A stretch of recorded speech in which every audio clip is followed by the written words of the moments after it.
Oi, gente! Hoje estou aqui na Lagoa de Iguabinha para gravar o último capítulo do livro de Joyce Meyer, Campo de Batalha da Mente. Estamos no capítulo 25. No capítulo 24, nós falamos que não devemos ser ciumentos, invejosos, preocupados com a vida dos outros, mas devemos nos importar com aquilo que o Senhor deseja para nós e para a nossa casa. E se você ainda não curtiu, não compartilhou e não se inscreveu, vai lá, curta, compartilhe e se inscreva no nosso canal do YouTube, @aurileitura, para mais uma parte desse livro. Vamos à leitura de hoje com o tema Vou fazer do meu jeito, ou então não faço de jeito nenhum. Mentalidade de deserto, número 10. Para que pusessem em Deus a sua confiança e não se esquecessem dos feitos de Deus, mas lhe observassem os mandamentos e que não fossem como seus pais, geração obstinada e rebelde, geração de coração inconstante, que não preparou seu coração para conhecer a Deus e cujo espírito não foi firme nem fiel a Deus. Salmos 78, do 7 a 8. Os israelitas demonstraram muita teimosia e rebeldia durante seus anos de deserto. Foi precisamente isso que os levou a morrer lá. Eles simplesmente não faziam o que Deus lhe dizia para fazer. Clamavam a Deus para tirá-los do problema quando se metiam em confusão. Eles até mesmo respondiam às suas instruções com obediência, até que as coisas melhoravam. Então, repetidamente, eles iam imediatamente de volta à rebeldia. Esse mesmo ciclo é repetido e registrado tantas vezes no Velho Testamento que é quase inacreditável. Mesmo assim, se não andarmos em sabedoria, gastaremos nossa vida fazendo a mesma coisa. Suponho que alguns de nós somos simplesmente, por natureza, um pouco mais teimosos e rebeldes do que os outros. E então, claro, devemos refletir sobre nossas raízes e como começamos a nossa vida, porque isso nos afeta. Nasci com uma personalidade forte e provavelmente teria gasto muitos anos da minha vida tentando fazer as coisas do meu jeito, a despeito de tudo.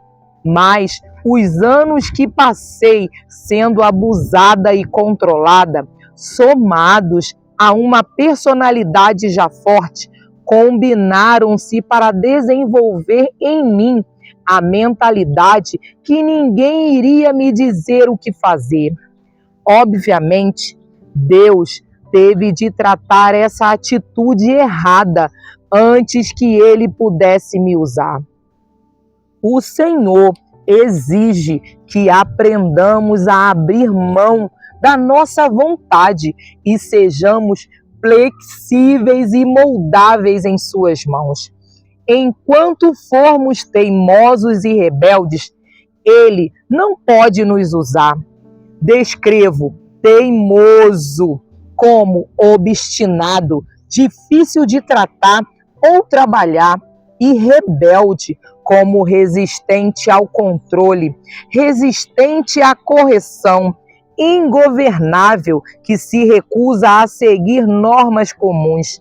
Ambas essas definições me descrevem como eu era. O abuso que sofri na minha infância causou muitas atitudes desequilibradas em relação à autoridade.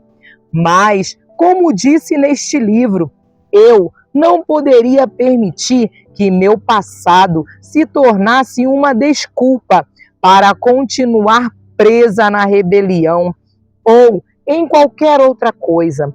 A vida vitoriosa exige obediência pronta e escrupulosa ao Senhor. Crescemos em nossa habilidade e desejo de deixar a nossa vontade de lado e fazer a dele. É vital que continuemos a fazer progresso nessa área. Não é suficiente atingir um platô e pensar: cheguei tão longe quanto queria. Devemos ser obedientes em tudo, sem reter nada, nem manter quaisquer portas em nossa vida fechadas ao Senhor. Nós todos temos essas áreas certas em que persistimos tanto quanto possível, mas exorto-o a lembrar-se de que um pouco de fermento leveda toda a massa. 1 Coríntios 5:6. Deus quer obediência, não sacrifício.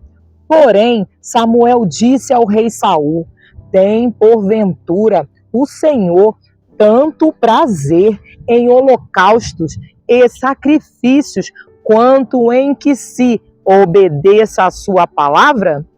Eis que obedecer é melhor do que o sacrificar, e o atender melhor do que a gordura de carneiros, porque a rebelião é como o pecado de feitiçaria, e a obstinação é como a idolatria e culto a ídolos do lar, imagens domésticas de boa sorte. Visto que rejeitastes a palavra do Senhor, ele também te rejeitou a ti, para que não sejas rei. 1 Samuel 15, 22 e 23.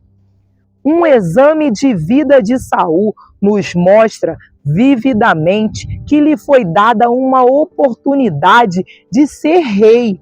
Ele não manteve a posição por muito tempo por causa da teimosia e rebeldia. Ele tinha suas próprias ideias sobre as coisas. Certa vez, quando o profeta Samuel estava corrigindo Saul por não fazer o que havia sido instruído a fazer, a resposta de Saul foi: eu achei que... Ele então continuou expressando uma ideia de como ele pensava que as coisas deveriam ser. 1 Samuel 10, do 6 ao 8. 13, do 8 ao 14. A resposta de Samuel ao rei Saul foi que Deus desejava obediência e não sacrifício. Frequentemente, não queremos fazer o que Deus pede e então tentamos fazer alguma coisa para compensar nossa desobediência. Quantos filhos de Deus deixam de reinar como reis na vida? Romanos 5:17, Apocalipse 1:6. Por causa da sua teimosia e rebeldia. A introdução ao livro de Eclesiastes na Bíblia Amplificada diz isto: o propósito deste livro é investigar a vida como um todo e ensinar que, em última análise, a vida é sem sentido, sem o respeito e reverência apropriados a Deus. Devemos nos lembrar de que sem obediência não há respeito e reverência apropriados. A rebeldia demonstrada por muitos filhos hoje é causada por falta de respeito e reverência aos pais. Isso geralmente é culpa dos pais, porque eles não viveram diante dos seus filhos com uma vida que evocaria respeito e reverência. A maioria dos estudiosos concorda que o livro de Eclesiastes foi escrito pelo rei Salomão, que recebeu mais sabedoria de Deus do que qualquer outro homem. Se Salomão tinha tanta sabedoria, como poderia ter cometido tantos erros tristes em sua vida? A resposta é simples: é possível ter alguma coisa e não usá-la. Nós temos a mente de Cristo, mas sempre a usamos? Jesus foi feito para nos dar sabedoria de Deus, mas sempre usamos sabedoria? Salomão queria ir pelo seu próprio caminho e fazer as suas próprias coisas. Ele passou a sua vida tentando primeiro uma coisa e depois outra. Ele teve toda e qualquer coisa que o dinheiro pode comprar, o melhor de cada prazer do mundo. E, entretanto, isto é o que ele disse na conclusão do seu livro: de tudo que se tem ouvido, a suma é: teme a Deus, reverencia-o, presta-lhe culto, sabendo quem ele é. Guarda os seus mandamentos, porque isto é o dever de todo homem, o propósito pleno e original da criação de Deus, objetivo da providência de Deus, a raiz do caráter, o fundamento de toda a felicidade, a adequação de todas as circunstâncias e condições desarmoniosas debaixo do sol. Eclesiastes 12:13. Deixe-me colocar com minhas próprias palavras o que entendo dessa passagem. O inteiro propósito da criação do homem é que ele reverencie e adore a Deus por meio da obediência a ele. Todo o caráter divino deve estar enraizado na obediência. É o fundamento de toda a felicidade. Ninguém pode ser verdadeiramente feliz sem ser obediente a Deus. Qualquer coisa em nossa vida que esteja fora de ordem será ajustada pela obediência. A obediência é obrigação total do homem. No que me diz respeito, essa é uma passagem admirável e eu o encorajo a continuar estudando-a. Obediência e desobediência, ambas têm consequências, porque, como pela desobediência de um só homem, muitos se tornaram pecadores, assim também, por meio da obediência de um só, muitos se tornaram justos. Romanos 5,19.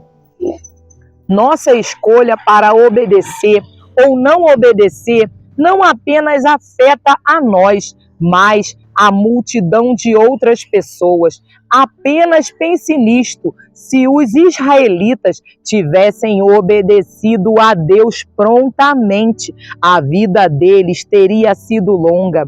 Muitos deles e seus filhos morreram no deserto, porque não se submeteram à vontade de Deus. Seus filhos foram afetados pelas suas decisões, e assim são os nossos.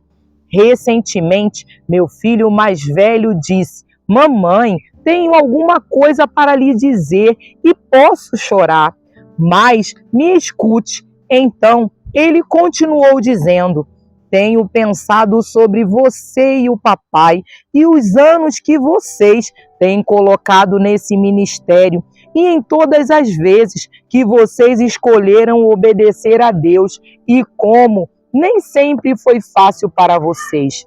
Percebo, mamãe, que você e o papai passaram por coisas que ninguém sabe e quero que você saiba que esta manhã Deus me fez consciente de que estou sendo beneficiado com a obediência de vocês e agradeço-lhes por isso.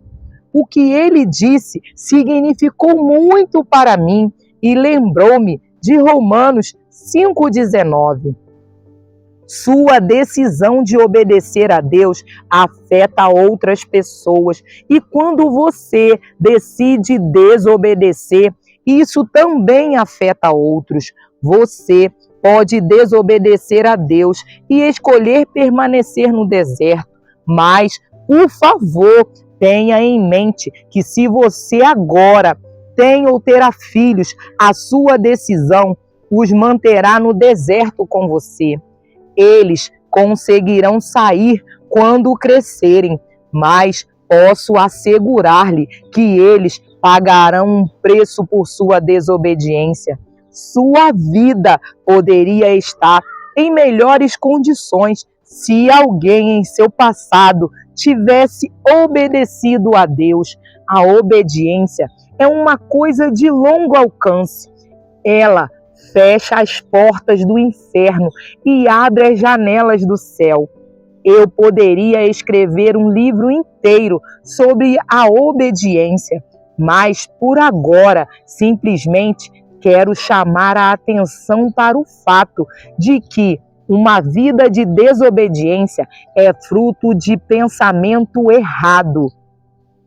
Traga todo pensamento cativo a Cristo, porque as armas da nossa milícia não são carnais, armas de carne e sangue, e sim poderosas em Deus para demolir e destruir fortalezas, anulando-nos sofismas, teorias e questionamentos e toda altivez e coisa grandiosa que se levante contra o verdadeiro conhecimento de Deus, e levando cativo todo o pensamento e propósito à obediência de Deus, o Messias ungido. 2 Coríntios 10, 4 e 5. São nossos pensamentos que, muito frequentemente, nos colocam em problemas. Em Isaías 55, 8, o Senhor diz: porque meus pensamentos não são vossos pensamentos, nem vossos caminhos, meus caminhos. Não importa o que eu ou você possamos pensar, Deus escreveu seus pensamentos para nós em seu livro chamado Bíblia. Devemos escolher examinar nossos pensamentos à luz da palavra de Deus, sempre desejando submetê-los aos pensamentos de Deus, sabendo que os dele são melhores. Esse é exatamente o ponto central de 2 Coríntios 10, 4 ao 5. Examine o que está em sua mente, se concordar com os pensamentos de Deus, a Bíblia. Então, lance fora seus próprios pensamentos e pense os dele. As pessoas que vivem na vaidade da sua própria mente não apenas destroem a si mesmas, mas muito frequentemente trazem destruição aos outros. A mente é o campo de batalha. É nessa esfera da mente que você vencerá ou perderá a guerra que Satanás deflagrou.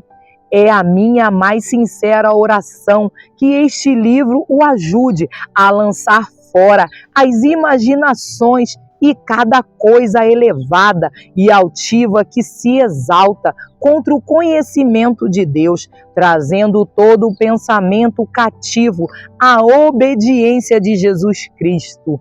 Que você possa ter a sua mente voltada para Jesus, que você possa pensar como o Senhor pensa. Retire da sua mente todo o pensamento que te aprisiona, todo o pensamento que te distrai, tudo aquilo que distancia você do propósito que Deus tem para a sua vida. Mude a sua mente, mude a sua forma de pensar, que você vai mudar a sua forma de falar e de agir. Porque muitas vezes nós falamos demais, agimos demais. Que possamos falar o que Jesus falaria, que possamos fazer o que Deus faria. O que o Jesus que veio à Terra como homem, como eu e você veio a essa terra, faria. Que possamos entender aquilo que o Senhor tem para mim e para você. Eu peço desculpas um pouco pela gravação, porque eu tive que, o meu celular quebrou, eu estou tendo que usar um outro telefone, né? Tive que comprar um outro microfone, mas que o Senhor abençoe a sua vida. Agradeço você que tem acompanhado comigo essa leitura, que o Senhor possa continuar abençoando a sua vida. Nós vamos dar um tempo agora, até o início de janeiro, tá bom? Esse é o último livro do ano de 2025, mas 2026 tá vindo aí. E 2026 promete grandes coisas para mim e para você. O novo de Deus está vindo para mim, para você, para as nossas vidas, para a nossa casa e para a nossa família. Creia. Vou orar para agradecer ao Senhor, que o Senhor continue te fortalecendo. Vou pedir novamente que você curta, compartilhe e se inscreva no nosso canal, tá bom? Senhor, muito obrigada por esse dia, obrigada por cada um que tem acompanhado comigo essa leitura, obrigada por cada um, Pai, que esteve comigo todo esse período, Senhor, lendo esse livro de Joyce Meyer, Senhor, que a mente dos meus irmãos seja mudada, que a mente deles seja alcançada por Ti, que a casa, Pai, de cada um deles seja alcançada. Que o milagre aconteça, Pai. Quando mudamos a nossa mente, nossos filhos são alcançados, nossa casa, nossos amigos são alcançados através da nossa mudança. Então, que o Senhor venha visitar os meus irmãos, ajudando eles a entender a importância de atitude, que possamos sair dessa mentalidade de deserto e ir para a mentalidade de Cristo. Abençoa cada um de nós, nos ajuda, nos fortalece, nos dê um final de ano abençoado, nos dê, Pai, um novo ano repleto das Tuas bênçãos, repleto da Tua paz e da Tua alegria, em nome de Jesus. Amém e amém. Não esqueça de curtir, compartilhar e se inscrever no nosso canal. Tchau!